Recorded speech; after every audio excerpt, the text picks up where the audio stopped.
Hi, this is Sherrance Henderson. Thanks so much for watching my YouTube interview on franchisecity.com. It's the #1 show on YouTube about franchises in any type of business that your heart may desire to enter. You're going to get the meat and potatoes of what I've been going through and what happened to me and how it happened to me. Remember, I need you to do me one really simple favor. Please, please, please like and subscribe to my YouTube channel. Imagine you're a multimillionaire.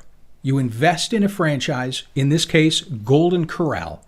You spend millions of dollars building this franchise only to have it taken away from you in 51 days. Our guest today, Sherrance Henderson, is an ex-multimillionaire who tells us she's now forced to support her family on food stamps after having her franchise taken away. Welcome to the show, and thanks for taking the time to speak with us. No worries. Thank you, Robert, for having me. I wanted to start off by asking, why did you go with Golden Corral?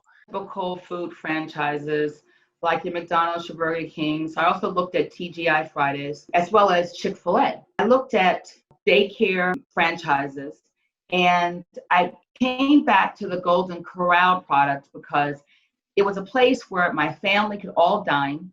We were able to eat independent meals and follow Justin's gluten-free diet. Also, at that time, I believed that Golden Corral was a Christian company. It was a company that embraced my strong religious background or values, and it was always busy. So I thought it'd be a great match. Justin has autism, which is my oldest child. At that time, I didn't know that my second child would be autistic as well. But at that time, there was so much money being spent, and I needed to grow revenue, and Golden Corral had a name that was known to people, and I felt it was recession-proof because it's food. Absolutely. So next question, before you invest, you're a multimillionaire, but you made the decision to go with Golden Corral, despite the fact that, you're running other businesses. You've got a publishing company, you've got books out there. You decided to reallocate those resources away from those businesses. What was behind that decision? My oldest child is really artistic. He doesn't speak. Even today, he still wears pull-ups. Therapies are very expensive, and I felt that Golden Corral would give me the needed resources of additional income, so I would not basically be living off of what I had received from an awarded judgment in Newark, New Jersey. I am also disabled. I have a spinal cord injury, and my walk is not perfect, but I'm walking, and I'm grateful. And I was allotted a certain amount of money, almost, I guess, $8 million. And I knew that if I kept on spending the way I was spending to help my son, Justin, reach his full potential, I would end up being penniless in like 25 plus years. I wanted to give Justin also an opportunity to have a job. I felt because Golden Corral is a family type of business and they have strong religious and traditional family values, that it would be a great place not only to give great jobs to people in Newark, to have a stable income, and to be able to give Justin an opportunity to work. Right. What was that process like? You engaged with Golden Corral, you start going through the process. How was that for you? When I first met them, I was in my second trimester of being pregnant. I know it can be a shocker that someone would want such a business in being disabled and pregnant at the same time. When I met the senior VP of Golden Corral franchise sales, he was shocked. I was told that I should have a group, even though financially I was astute to handle SBA loan. I was cash heavy. I had almost 800 plus credit score, and I was worthy. I was worthy to do it. But I was told that I should have men on my license. I should have 2 partners, and they should be men. I should have stopped then, but I didn't. Right. Yeah. What was it that kept you going? Through that process. So you're in your second trimester. There's all these challenges. You're not getting the warm and fuzzy feeling from GC. Why didn't you walk away at that point? I did not want to accept the bigotry and the prejudice. And I said, I can do it. And I had to take care of my son. Without my assistance, my son would not have a fighting chance. Any parent that has a child with autism and any parent that loves that child with autism, they're going to do whatever they need to do. And the words were offensive, but it wasn't a door closed. It was offensive. Also, it would give me an opportunity to make a positive impact to Newark, New Jersey. Newark, New Jersey helped me so much that I knew if I could have a business, make a positive impact on giving employment to people within the Newark community, it would make a difference. Now, let's go back to the whole Newark. Newark was what you wanted. Newark is where you're comfortable. They sold you Newark, but they wouldn't let you go to Newark. You end up in Poughkeepsie, New York. How did that happen? It hurts my heart because the demographics of Poughkeepsie is not representative of me or the community that I wanted to serve. But I went forward. When you get a franchise, you meet in front of what's called the community board. When I was at many of those meetings, I was the only Black person in the room. Corral did a simple thing of a bait and switch. It was a bait and switch, and they tricked me. We had an earlier conversation where you discussed that the TD Bank and Golden Corral sort of worked in tandem to allegedly, and we'll use this for lack of a better word, ultimately defraud you. Could you speak more to that, how that worked and what happened? Golden Corral told me if I didn't use TD Bank, that the deal was off because that bank knows the buffet business. Golden Corral and TD Bank then tell me I cannot build what's called an inline. An inline is a cheaper product or a cheaper location. I had to build a standalone store. TD Bank changed my cash contributions, and I'm going to bring it into like a mortgage so people can understand what cash contributions means. Cash contribution is like your down payment, okay? It's your down payment. My down payment amount was changed, I believe, almost 4 times. Predatory lending and predatory finance, franchising is very, very real. They work as a group. Okay. Golden Corral and TD Bank gave me my profit and loss numbers and my EBITDA numbers.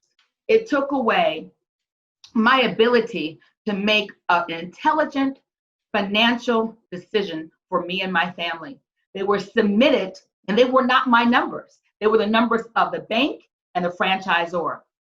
When my loan was partially closed, I was then still requested to pay more money to TD Bank, and TD Bank ignored their cushion of increase of 3 to 5%. And let me explain to you what that means. Every single SBA loan has what's called for 3.2, but I had an error of prediction of use of 3 to 5%, meaning that I could go over 3 to 5%, or I could go under 3 to 5% without having to pay more money. It didn't stop TD Bank until I was drained to the point if I did not eat at Golden Corral, or my children, or my mother, Robert, I didn't have money to even pay a car note. I didn't have any money. That's terrible. So predatory lending and predatory franchising is very real. They call it racketeering, but it's predatorial. It's not churning. It's predatorial because they knew they could steal from me, and they made me poor, so I couldn't resiliently fight against them after what they had planned on doing, which was to steal my store. Right. So let's get into that. Your store closing, craziest part of the whole story. They literally take your store from you in less than 2 months. What happened? I got a letter on my 23rd day of only being in business. And Golden Corral had said to me that they weren't able to get their royalties out of an account. and they were missing the last $15,000 of payment for the franchise license. I received a letter which was titled First and Final Warning. I'm not an employee. I'm an owner. I'm a franchisee. They treated me as if I was a worker that was on a 90-day review. Then I received a letter in March, which was a few days after the letter in February, and it stated that your license is being terminated. I've had to fire my kitchen manager because he threatened to kill me. He threatened to kill me because I threatened to fire him because he had ordered things that weren't appropriate to be ordered. And as a result, I had a decrease in food items that were needed to run a day-to-day business. I can't even begin to imagine how this has changed, where you're at to where you are now. Can you get into some of those details, how that's impacted your life? I had to find money to get back to my mother's house because I became homeless. I almost lost my son. Wow.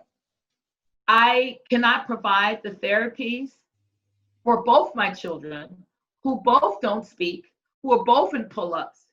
My hypertension is uncontrollable. So when I say I lost everything, my children have run away, not just once, but several times. One time, Justin ran away, and he was near a lake in New Jersey. I thought he had jumped in. He even tried to commit suicide, thought about committing suicide. They know they've made me so poor. And they know that I would need a miracle to fight against them robustly. Yeah, I hear you. That's such a sad story. And did anybody, as you were going through the process at the beginning, your lawyer, the franchise disclosure document, the FDD, forewarn you that, hey, this can happen? You should know that. I would say that wasn't their concern. They didn't, or it appeared that wasn't an important thing. My commercial lawyer in Georgia didn't say, hey, Sherrance, that you could be homeless and you will lose. I would never. And not even in their book, it says you can lose everything you own. Robert, I'm so sorry. It's so upsetting to me. You have no idea. No need for apology. I'm a provider. I'm a winner. Me coming in to meet Golden Corral, being pregnant and with a cane, it says that I am a winner. Golden Corral and TD Bank was not my path. If I had stayed in my lane, I could have provided the care for my children and the lifestyle that my children need being disabled, as well as myself. So the cautionary tale is that you got to be really careful about the franchise that you go into. You reminded me of something just now, as far as what happened to the store. That eventually, once they took it away, that got sold to another franchisee who was already in the system. Is that right? That's right. I'm glad you mentioned that. That's right. It went to a Mr. Patel. Yeah, Patel was just in the paper for allegedly stealing about $2 million in PPE funds from the United States government for his Golden Corrals. And the ironic thing is that I took a look online, and it looks like the Patel store has multiple infractions, including insects and rodents. They didn't have their store taken away. So it seems like a bit of a double standard. Anything that you want to add before we wrap up? And I think we should, I know you've got a GoFundMe page out there. We're going to put a link down below. Folks can help support you and your legal cause. Anything else you want to add? The franchise nightmare, because no one invests their life savings, and in 51 days, you're kicked to the curb. You're just kicked to the curb. No one does that. No one does that. That's not what you do. Robert, thank you. I appreciate the platform to tell my story, and I hope it makes a difference in different franchisees or possible franchisees in buying a business. I'm the only one in U.S. history that this has happened to. So this is unusual. Yeah, it's 51 days. I mean, that I've never heard anything like that before. Right? It's just crazy. Sherrance Henderson, thanks so much for taking the time to meet with us today. hang in there.